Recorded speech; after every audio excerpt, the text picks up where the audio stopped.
Hello and welcome to episode 6, I believe. Yes, 6 of the Bunker to Bunker podcast. We are coming off a absolutely thrilling Saturday. Thrilling Sunday of the John Deere Classic in which Sepp Straka almost had a 59 on a par 71 outside of putting it in the water and making a double bogey in the most golf thing I have ever heard. Josh, dive into it. Let's hear about it. Yeah, it's been a little bit because of the holiday, but I wanted to shout out the spring break crew for going to London for Wimbledon, and they just You got it. taken over the internet, I guess, in the golf world with their nice suits and their their wives, and they're going around touring. So looks like they're living it up. Not sure what their focus is for the Scottish Open. Yep. So that we can dive into. But yeah, as a big fan of those three, it's kind of cool to see them there. I'm pretty jealous because I have been tuning into Wimbledon. I know you're a tennis fan, so I've been definitely been seeing more Wimbledon. We had an American just beat someone this morning. Yep. So go USA right here. But Go USA. Yeah, so Sepp Straka, like, I wasn't watching, I was out and about, but I was getting texts from friends being like, he might shoot like a 57, and I was like, what's going on here? Yeah.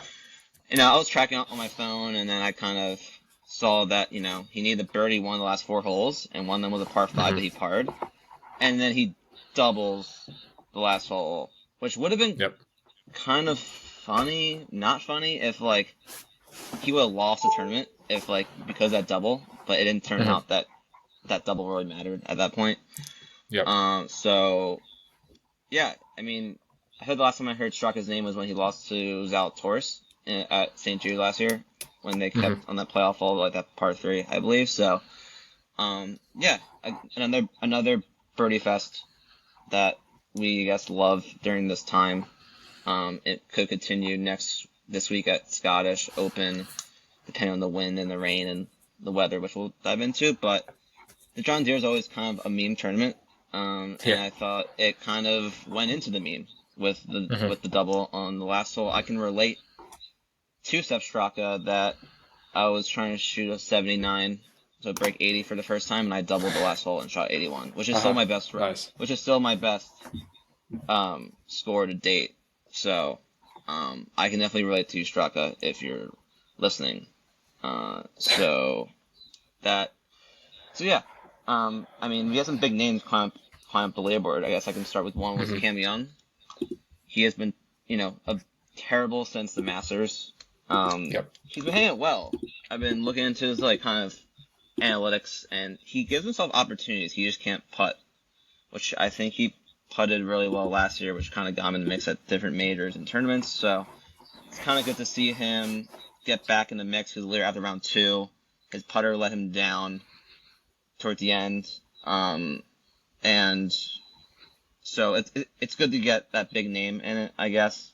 He's still looking for that first win on the PGA Tour.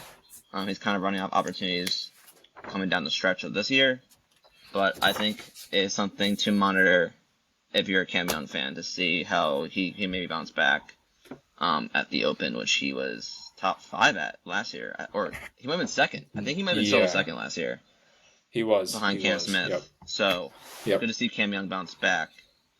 And then, do you want to? We posted a TikTok about Peter. How do you pronounce his last name? I just call it Quest. That's probably wrong, but that's what it sounds like to me. But yeah, he had a unique story. If you want to dive into that.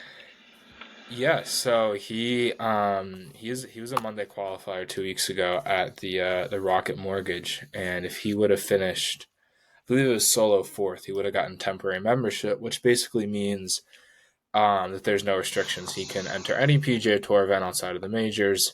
He'll get in. He doesn't have to be an alternate or qualify, whatever. Didn't finish solo 4th, finished a little bit worse than that, but he finished top 10, which if you finish top 10, you can play in the next week's event. It's looking like he might win the tournament. 2 shots back going into the 4th round, and then just kind of didn't play very well. But all he needed to do was make the cut to get that temporary membership. So we'll be seeing a lot of him. But he has a very just very unique story. I mean, as I said, he Monday qualified. Was playing on the Corn Ferry Tour. Um, and he went to college at BYU. Kind of was kind of a bigger name around there on the college golf scene, and then just kind of in the past couple of weeks just kind of exploded through. Um, Kind of a very mute personality, in all honesty. Kind of very what's the word?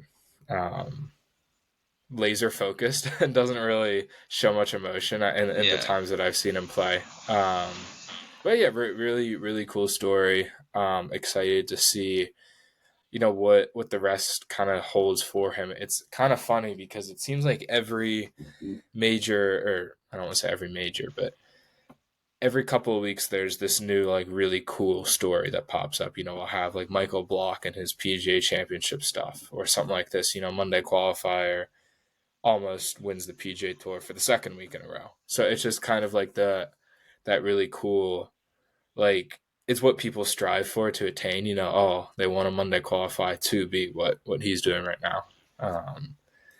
So yeah, that's a really cool storyline going out there.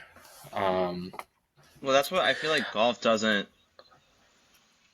get unless it's a major. Like the Wyndham Clark story with like his mom and family mm-hmm, when he won was only documented really because he won the U.S. Open. Like he won the Wells Fargo before and was playing great golf so like for like the people like us who are above average fans, we know these stories. But I feel like mm-hmm, golf, one of the things I think golf needs to embrace more, and maybe that's on the media. So maybe I guess us, if we want to call ourselves in like the golf media at this point, is that you like just going into these stories and mm-hmm. a Monday qualifier, unless you're like a big name, like you don't get that recognition. So I think it's a great story. I mean, like his dad passed from a heart attack, and he said that he was between golf and baseball. He was like hurt in like high school for baseball and could only play golf. And then he was kind of in between sports, and his dad said just go all in on like one sport at that age in high school. And then he went in on golf, and it's obviously paying some dividends right now. He's not with us, Mm-hmm. but like I feel like these kind of stories need to be on the stage. I didn't watch the coverage, so I don't know if they did anything on him, throughout Yeah. the week.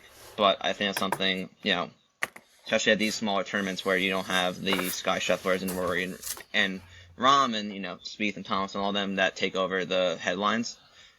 So great story from that, and But I will try. stop you there. You said you don't have the big names that draw the headlines.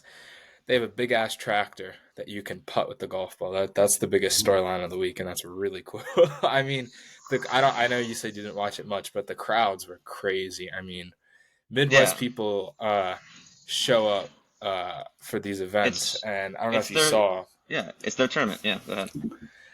but Trent from Barstool tweeted out that it'd be kind of cool if the fans could vote on a designated event every year. And the John Deere would probably win in a landslide in terms of non-designated events that would be elevated. And that'd just be so funny to have the best players in the world coming out to the middle of nowhere to probably shoot 30 under and ride a tractor on the way home. But Well, like the John that's Deere has the beauty of it. they've brought out stories. I mean, Spieth won when he was 19 or 20, Mm-hmm. Yep. and then you have Bryson won. That was his first win.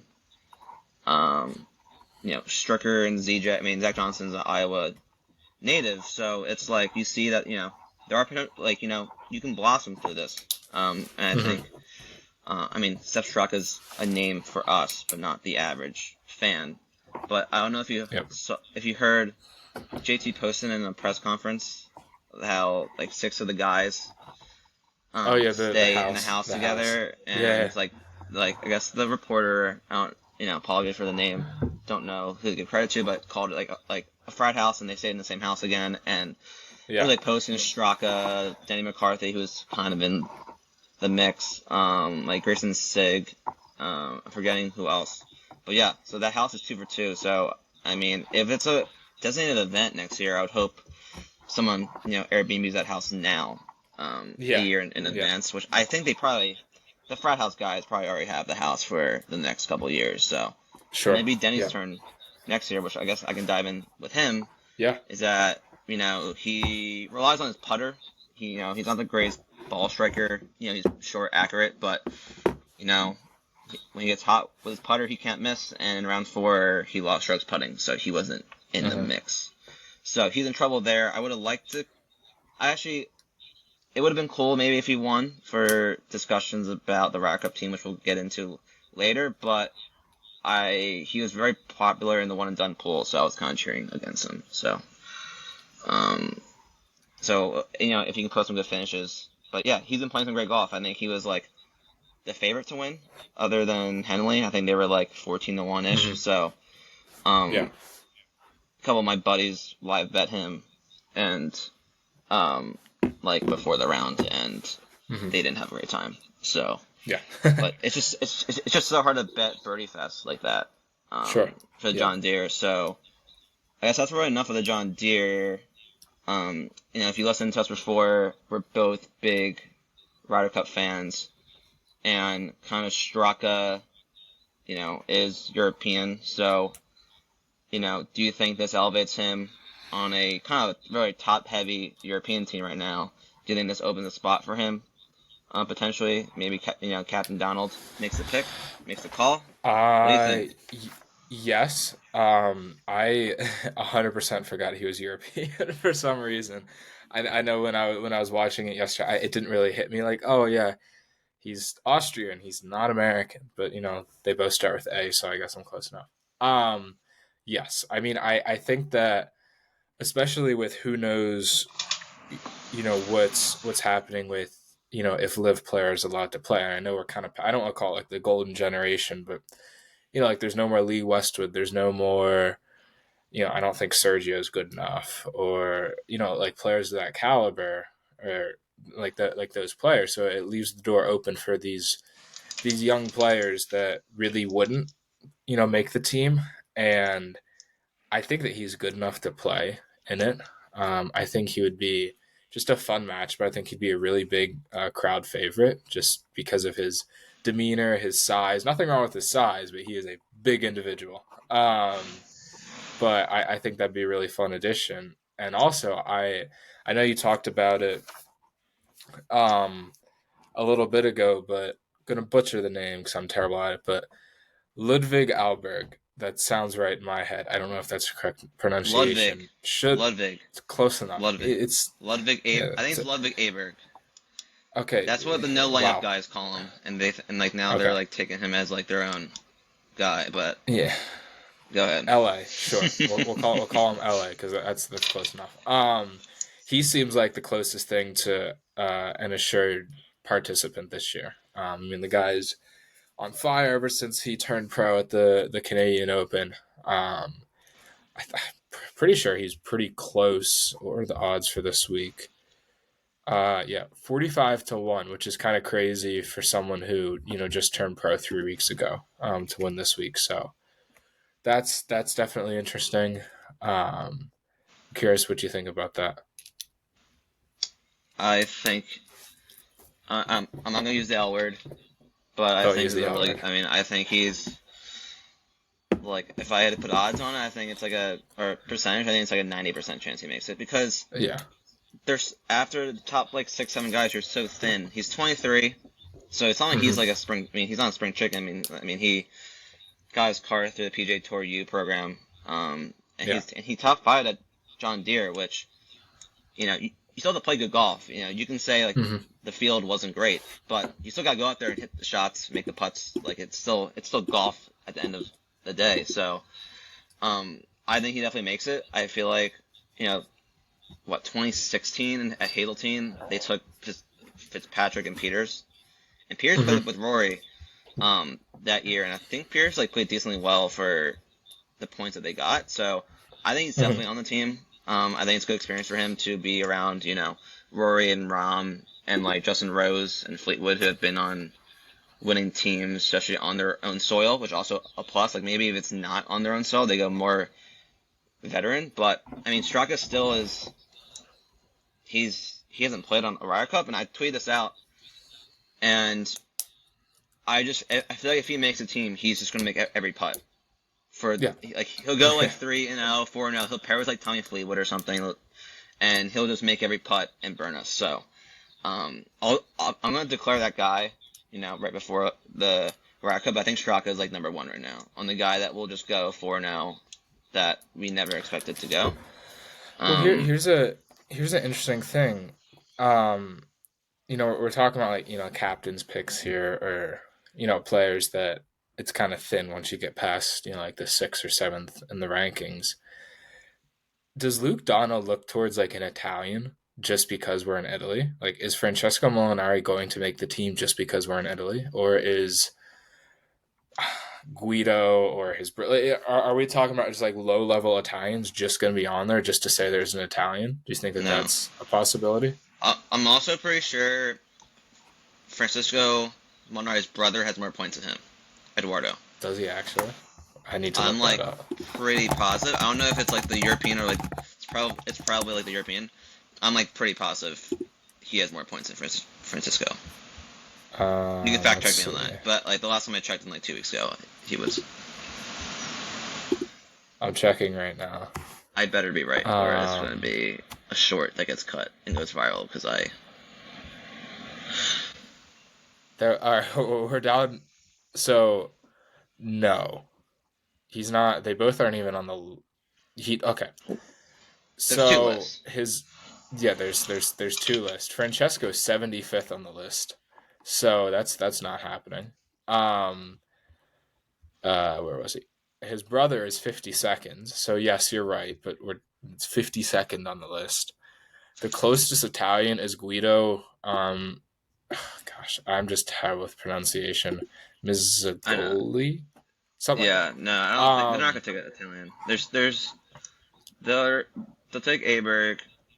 I mean, Rasmus Højgaard, who's 22 from Denmark, won on the DP World Tour. Hold on. This list is kind of wild because it's John Rahm, Rory McIlroy, Yannick Paul, Adrian Meronk, Rasmus Højgaard. Right.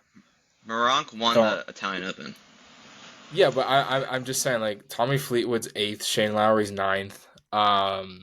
Fitzpatrick is 25th. Victor is 19th. Like, this is an interesting list. But that's the European list, not the world list. Yeah. Well, no, it's European. They have two lists. What do you mean?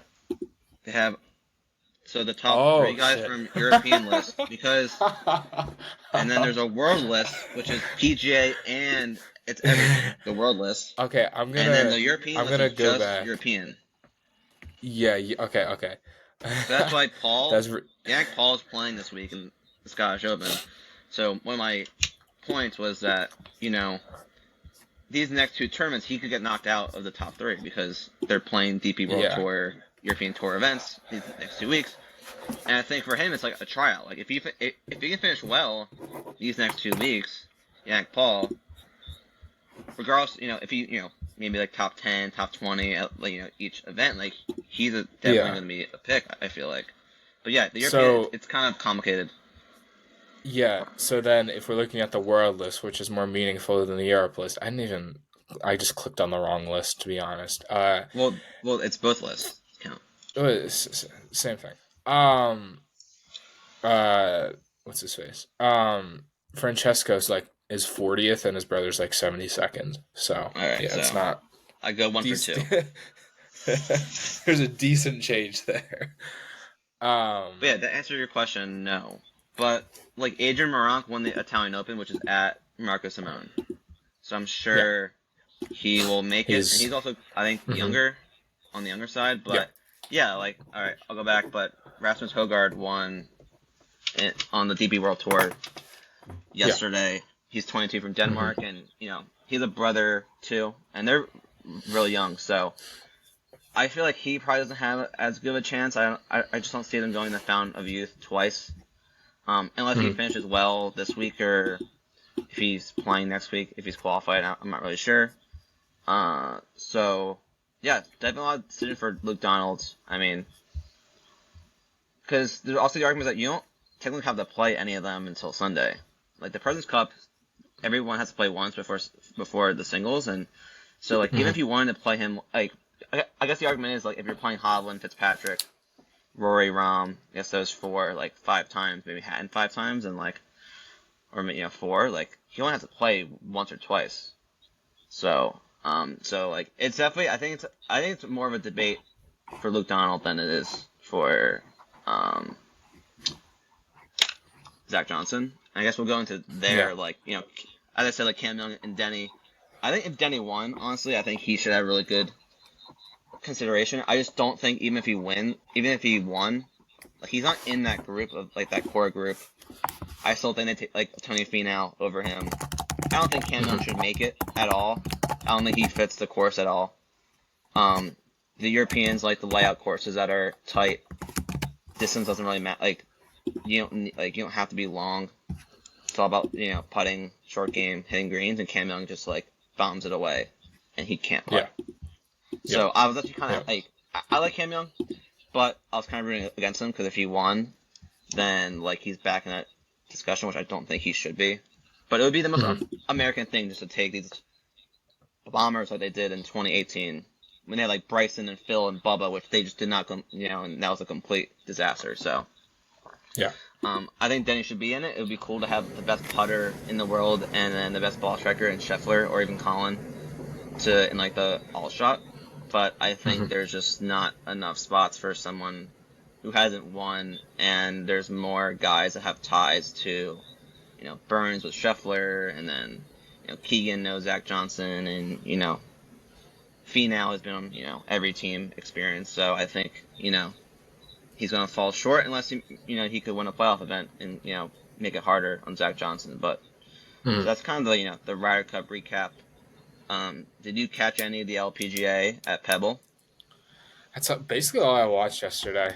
I've made it out to Pebble before. I was out there for the 2019 U.S. Open, and that was amazing. And I never really gotten to see it on TV outside of obviously the PGA Tour there, but that tournament's a little bit of a difficult watch sometimes. But with the USGA setup and everything, it looked beautiful. I mean, sun was out, the ocean looked beautiful. It's I think the only course in the world that justifies its price point of $800 plus the resort fees and caddy fees and everything.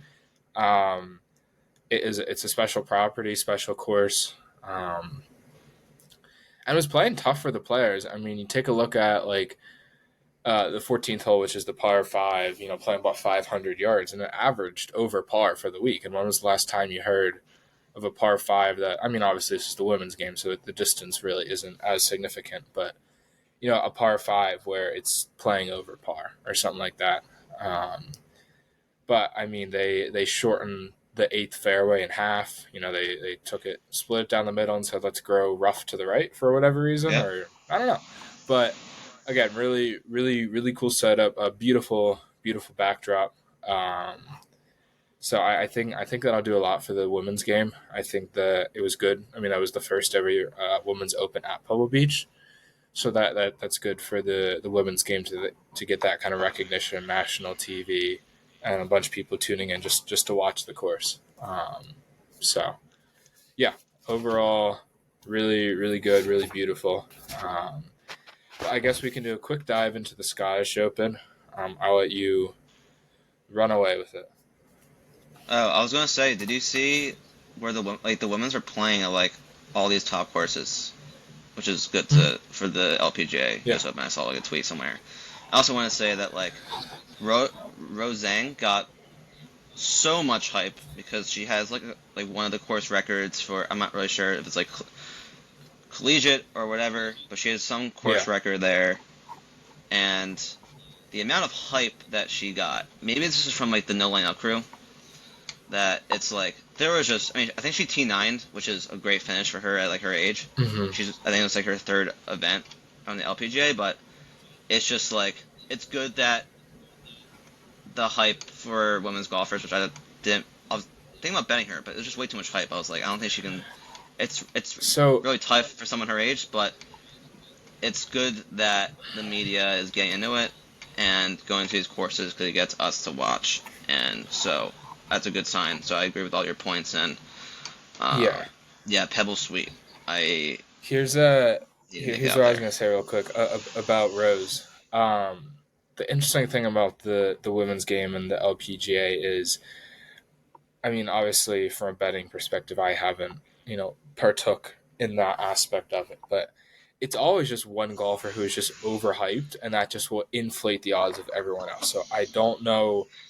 I couldn't really dive into what the odds were before the week, but I know Rose Zhang was the overwhelming a choice for everyone. So it's really interesting because I've been seeing a lot more people saying, don't bet the men's game, bet the women's game, because just a little bit of simple research and you can find these glaring holes that the odds makers leave out there because they are looking for just like name recognition. So if people wanted to go bet, they're going to see Rose Zhang and go, oh, like she'll probably be the favorite every week she goes.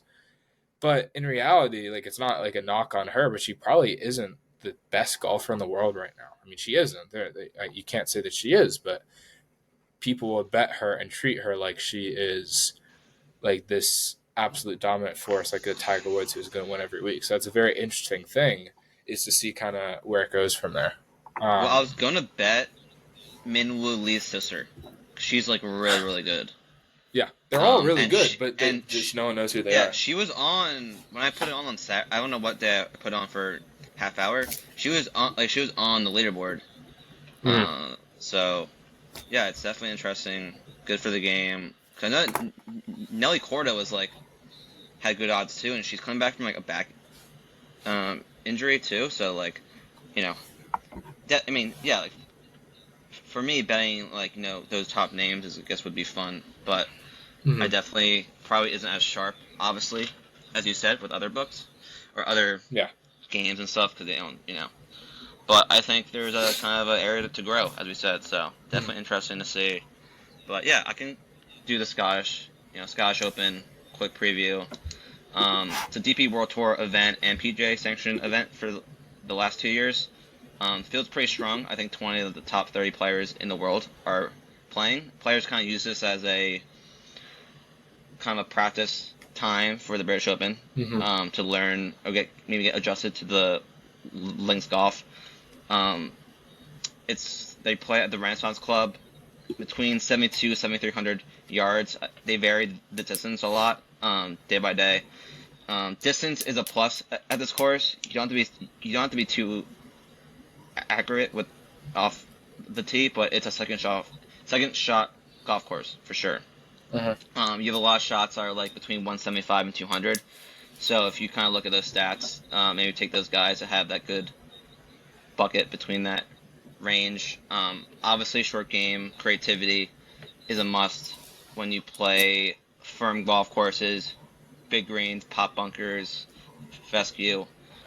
So those are kind of those trends that we'll be talking about right now, and also next week with the course preview for Liverpool and certain golfers that we like. Um, it's weird because in last year Xander won at 8 under, but there's a lot of rain and wind. But the other Mm-hmm. 2 years when they played at Renaissance, or 3 years, I think they started in 2020. It was pretty high scoring. Like I 2019. think, Yeah, 2019. yeah, like Minwoo Lee won at minus 18 in 2021. So I was reading on Twitter and from other people that I think there is some wind. So factor that in however you like. I don't really put much into weather because golfers, I feel like I bet like I don't think there's really like a drastic kind of who plays better in wind or not. I Mm-hmm. guess maybe like you emphasize like the short game guys. So it's gonna be very firm and yeah, and like so like Zinder won last year and like Spieth and Cantlay, Fleetwood and Homa were all kind of in that mix. So going back on like the course history, that's something to think about. So I think kind of if you have that all around game, I think that really kind of suits well to the Scottish Open, which I don't really remember much from it last year. I probably didn't tune into it, Yeah. but I definitely will tune in this week Mm-hmm. because of the players and the hype it has around it. So we have a big field. Yeah. Yeah. Well, I guess I don't. It's one of those things where I'll use it in a tennis term here.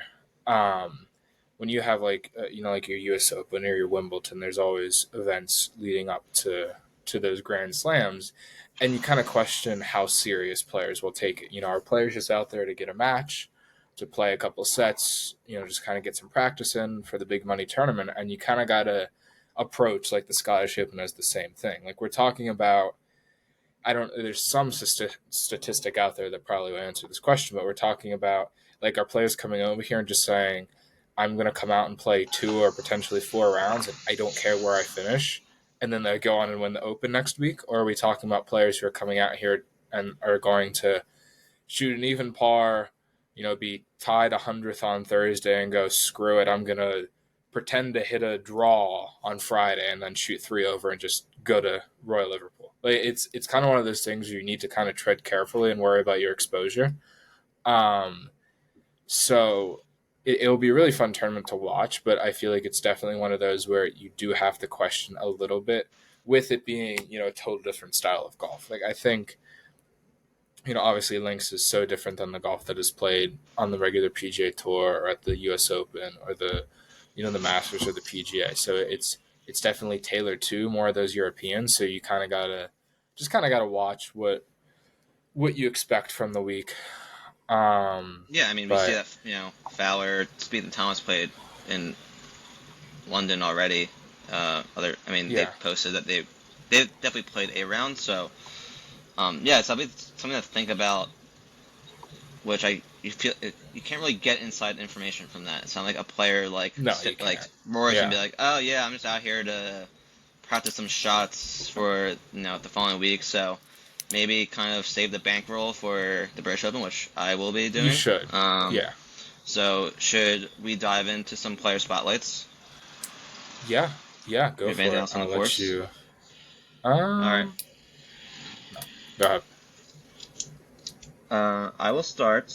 So Tommy Fleetwood is someone I highlighted for this week. He finished 4th last year, T24 in 2021, and 2020 he came in 2nd. He is someone I looked at his British Opens. Kind of splits, he's played really well overseas. Obviously, he's from England. I think he's kind of coming in with like the best form in a while. I think he's just due for a win soon. I don't know if it's here or next week, but if we're emphasizing around the green play, he's a good bunker player. He's 8th in the field in strokes gained around the green. He's top 25 in approach play, which he's probably like top 15 approach play in like the entire field. So he's comfortable around this course, obviously with the course history, knows how to play links golf. So he's at the door. He's stomping at the door for a win to shut the haters up that he hasn't won on the PGA Tour. So I think Tommy is going to be very popular this week. And I think, as we talked about, and I think he cares. If you want to go with someone that actually cares, I think Tommy Fleetwood actually cares about Scottish Open because he has some great finishes and he's very close. So if you're looking for someone, I think Tommy Fleetwood should be someone that you look at pretty hard and strong this week. Yeah, he's always. It's always on. I talked about like if you want to look for a narrative, the narrative will probably always be bet the Europeans whenever you play links golf. That's always the narrative. Coming off of his very strong U.S. Open finish, I think that makes a lot of sense. It's just the only thing with him is that I feel like when everyone's on him, he just doesn't do well, and when no one's on him, he plays well. Like Travelers, I think in like the one Dunpool is one of the most popular picks, and he missed a cut. And I guess the RBC Canadian Open, he was pretty popular, and we don't know how that ended. Playoff that he didn't win, but that's honestly what worries me. So maybe weight that number if you play like DraftKings, Fantasy, maybe see like how highly owned he is. I mean, he's gonna be popular. That's my only caution. But that's only cautions outside of his actual play of golf. That's just the narratives that people drive. So I think he's still a good player. I think he'll be some sort of maybe a matchup or a finishing position, or maybe I sprinkle on the outright. Do you want to dive into another spotlight, one of our faves? Yeah, I'm not talking about Patrick Cantlay because I do not like him. So you can talk about him next. But I will happily talk about probably the other most popular Englishman outside of Fitzpatrick and Fleetwood would be Tyrrell Hatton. We're talking about someone who is a perennial amazing putter. I love his temper. I think it is hilarious how he will speak his mind, and I have never watched someone get so offended by what a golf ball does than him, and I just think he is just hilarious to watch. But putting that aside, he's very good in all facets of the game. Off the tee, his iron play is always very good. And as I said, his putting kind of sets him apart from the rest. He's had 3 top 5s in his last 6 starts. Again, he's like Fleetwood. He is just on that cusp. Unlike Fleetwood, he has won in the U.S. where Fleetwood hasn't. I don't know if we'll ever see that. We might. Hopefully, we will. Um, but with this being such a second shot golf course and his ball striking being so highly up there, I think that is definitely someone who's going to be very popular this week. We are recording this on a Monday right now, so these odds will definitely change. But Tyrrell and Tommy are both 20 to 1 right now. Kind of looking at it, it's kind of a 2 horse race apparently, with Scotty and Rory being equally 6, 7 to 1. So again, please don't go crazy this week. I don't even think I'll place a bet. It's a little bit of a weird week, but if you want to bet, he is definitely someone out there and someone who should play very well. And then I think leading into next week will play even better. Um, so I guess we can dive into some sleepers here. I guess I'll start with one. And the brother, Minwoo Lee, kind of been grinding over here in England. I know he was at the British Masters, and he's just been kind of on the DP World Tour for a little bit. But he has very strong experience. Obviously, he won in 2021, as you said, 18 under. So that is definitely a big plus for course history. If it sounds like the conditions will be moderately different than when he won in 2021, but regardless, coming off a strong finish, as I say, the Travelers, yada yada yada. Very good short game, probably one of the best there is. And at Links Golf, when you have shots going anywhere, that's out of fescue and whatnot, that's probably a pretty strong thing to have. So yeah, I mean, really good form, really good all around game, and I think someone who will definitely be in the mix on Sunday.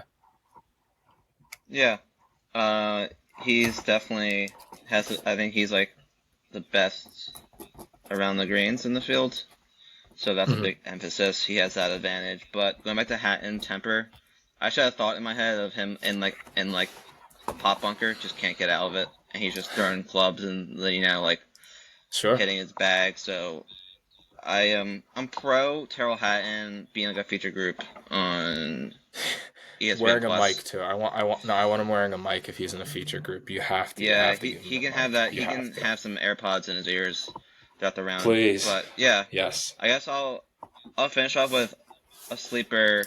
He's been some hot golf. Alex Smalley. Mm-hmm. He finished well. He was 2 strokes back of Seth Straka last week at the John Deere. Finished T10 here last year. 2 top 10s in his last 3 starts. He is top 30 in like the approach bucket of 175 and 200 yards with his iron play. Mm-hmm. He's just gained strokes with his driver approach play, so I think he can continue this hot streak. I mean, he's Yep. proven it at this course in the tougher conditions. So if you want kind of to throw a couple bucks on someone high flyer, I think Alex Molly is your guy this week as a sleeper. Mm-hmm. And then I'll round out our spotlight. Patrick can't play, as my brother says, or slow play. I like that. He kind of like Tommy. He's just consistent, but I feel like he's just the king of the backdoor top 5. He was in Mm-hmm. contention last year, but couldn't beat his Ryder Cup partner. You have to be long here. He's pretty long, and he hits it straight. So I think him putting himself in positions, and I think his short game is pretty underrated. I think he's one of those guys where he has that all-around game, not really a weakness. So Mm-hmm. I think if he can start off strong and not just always try to chase, which he loves to chase, I guess, and if he keeps up his pace of play, I feel like he can be in the mix and probably get some confidence going to the British Open, which he doesn't really have a good track record at majors. Yeah. Yeah. So I guess I'm curious. I asked one of my friends for who's his pick for this week, and I'll shout him out here. And out of all people on earth, he said Billy Horschel at 30,000 or plus 30,000 or 300 to 1. Jack, I don't know what you're thinking. You wasted your $5 on Billy Horschel. It is 5 to win 1,000, and he did bet Ches Reavie at the Travelers and almost won 1,000 again. So I guess you heard it here first. If Billy Horschel wins this week, you can say we told you to bet him. But I guess it's yeah. If Billy Horschel wins, we'll have Jack on, and he can show us his $1,000 cash. Just he can kind of like wave it like a fan in front of us. Yeah. Horschel's on my fantasy golf team, and yeah, I think that's all I have to say. He does not further start unless he has to start. But actually, I think I might have dropped him. Yeah. So, that's a shout out. As Ethan said, I don't think I'm gonna go there with any outrights. Maybe sprinkle, probably not. But I do like more like the finishing positions and matchups. So I guess we'll go into the Fairway Finder bet recap, which we put up 2 goose eggs. So JT top 20, Rocket Mortgage was not even close. Gordon Sargent top 40. What did he finish? I gave up. What did he finish? No, I know, but he was like when I saw him on Thursday, I just saw him just absolutely flub a chip on I think 18, and he was like tied 145th. He was off to a great start. Oh wait, we didn't talk about Rocket Mortgage. How I had Fowler to win, and he won. Oh yeah, jeez, yeah, because we took some time off here, but yeah, congratulations on that. I placed so my bets were I had Fowler, bet Fowler outright. I had like 5 bets that were like I usually do like 3 to 5 bets, like someone over someone, a matchup, or a top 40 is like my bet. So I had some like sleepers. Going Sargent was a guy that missed. I went 1 for 4 on my matchups and finishing positions, and then I had Ricky Fowler, which I was at the beach, like on the beach with like a towel over my head, so like I could like see. Zoned in. And then he made the putt on 18 to go into a playoff. Had bad service. I was gonna run back to the house to watch it. Got service.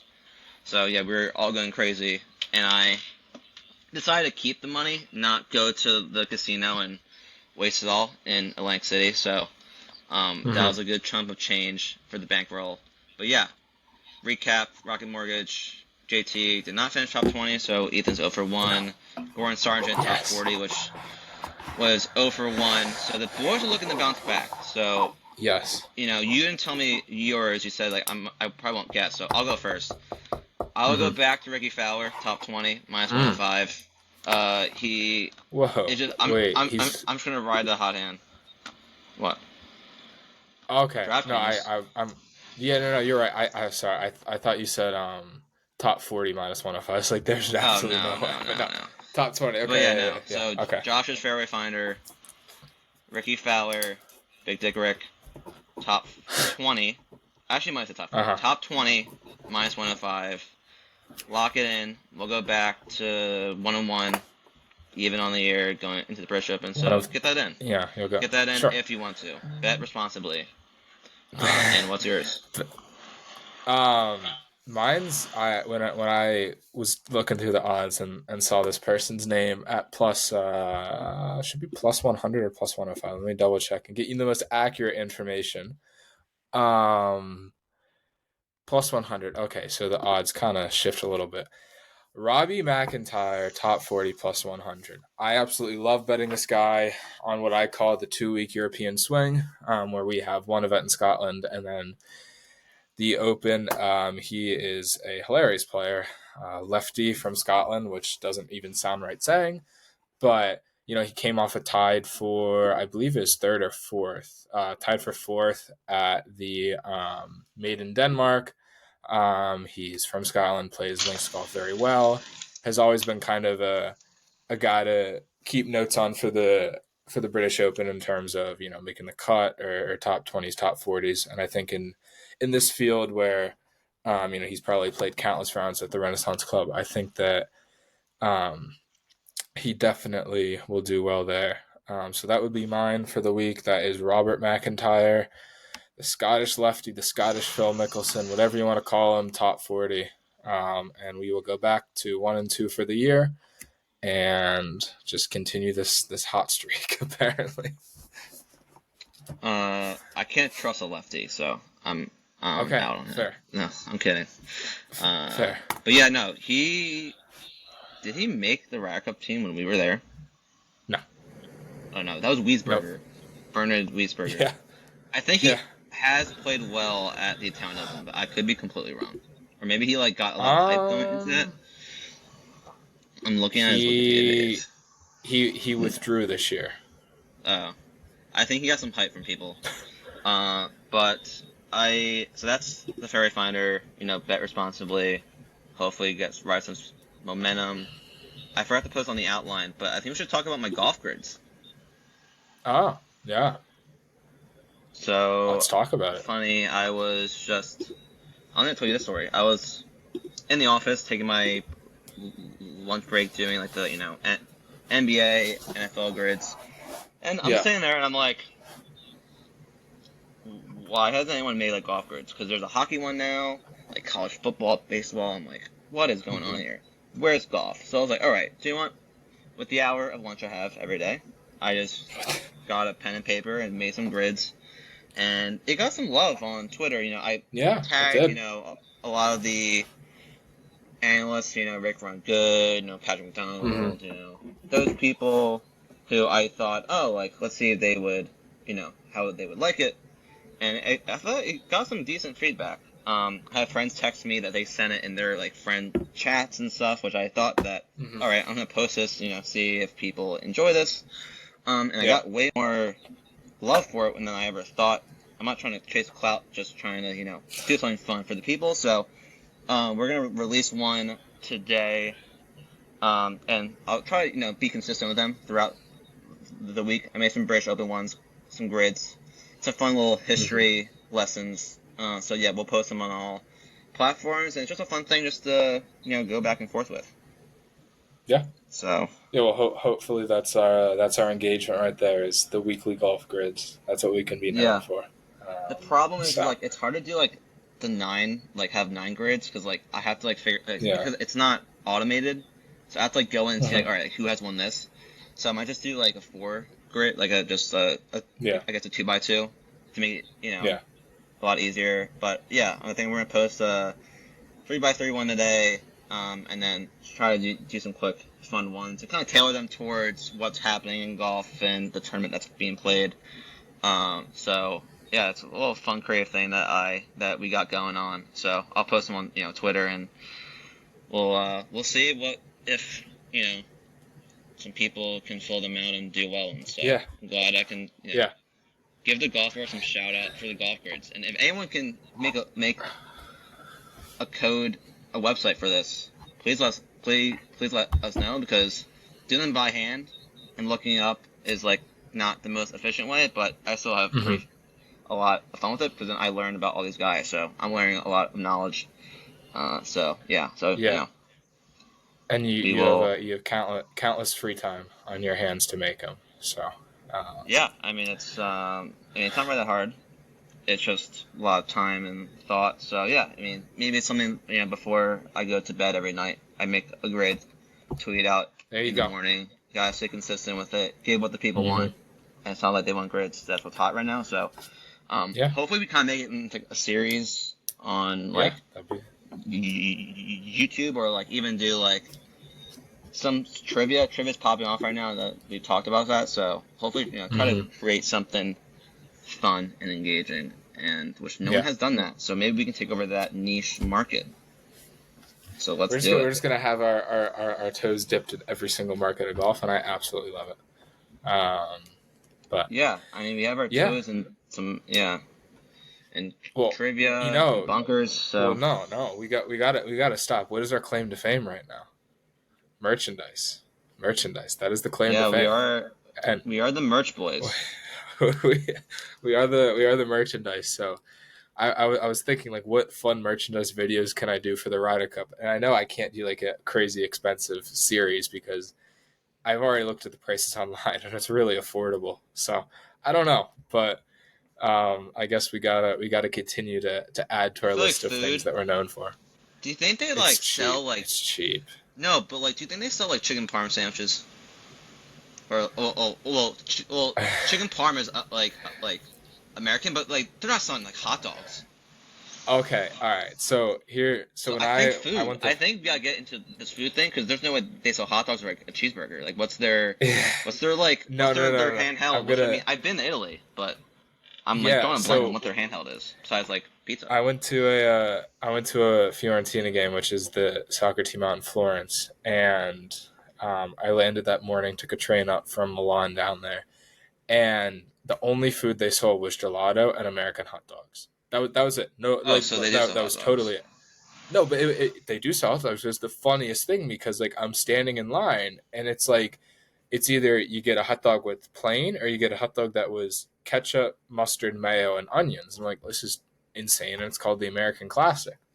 So I'm just like trying to figure out like what is going on here, and this guy taps me on the shoulder and just blurts out like four sentences in Italian, and I stare at him like I don't know what you just said. And he goes, "Oh, English hot dog," and just points. And I'm like, "Ah, great." So my yes, they do sell hot dogs. They weren't very good, but um, there's your answer. There's no chicken parm sandwiches. There will be wine by the glass or by the bottle. Who knows? But Sucks I won't be there because I feel like you can do like a man on the street with like Italians and like kind of have fun with mhm. that because Oh yeah, that's what sucks about like when we went to like the Rock Cup. Obviously, it's a great experience, but like there's no really Europeans besides like no, that one section. So like mhm. I feel like and the Europeans are just they're hilarious. I feel like they kind of embrace their It's country more gonna than be we fun. do with like Yep. Oh so yeah. hopefully like like Justin Thomas like goes into like the stands or something because like I think Kevin Kisner hmm did that like a while ago and like hmm Bryson did Yeah. that like a while ago, but at like the Presidents Cup I think. But Yeah. yeah, I think that wraps it up.